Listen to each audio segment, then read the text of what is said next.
राज्यात ओबीसी आरक्षणाला धक्का न लावता मराठा समाजाला टिकणारे 10% आरक्षण दिले आहे. मात्र काही विरोधक जातीय द्वेष पसरविण्याचे काम करीत असून त्यांच्या अफवांना बळी पडू नये असे आवाहन मुख्यमंत्री एकनाथ शिंदे यांनी रविवारी .10 हिंगोली येथे केले. येथील रामलीला मैदानावर शासन आपल्या दारी कार्यक्रमात ते बोलत होते. यावेळी पालकमंत्री अब्दुल सत्तार, खासदार हेमंत पाटील, आमदार संतोष बांगर, तान्हाजी मुटकुळे, राजेश नवघरे, विभागीय आयुक्त मधुकरराजे आर्दड उपस्थित होते. यावेळी बोलताना मुख्यमंत्री शिंदे म्हणाले की, मी मुख्यमंत्री सीएम असलो तरी कॉमन मॅन आहे.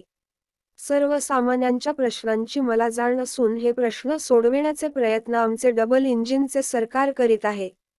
सरकार स्थापनेपूर्वीच्या सरकारकडून राज्याला काहीही मिळाले नाही. मात्र मागील 1.5 ते पावणे 2 वर्षाच्या काळात शासनाच्या विविध योजना शासन आपल्या दारीच्या माध्यमातून थेट जनतेपर्यंत पोहोचविण्याचे काम सरकारने केले आहे. या योजनेमध्ये राज्यात 5.60 कोटी जनतेला विविध योजनांचा लाभ मिळाला असल्याचे त्यांनी सांगितले.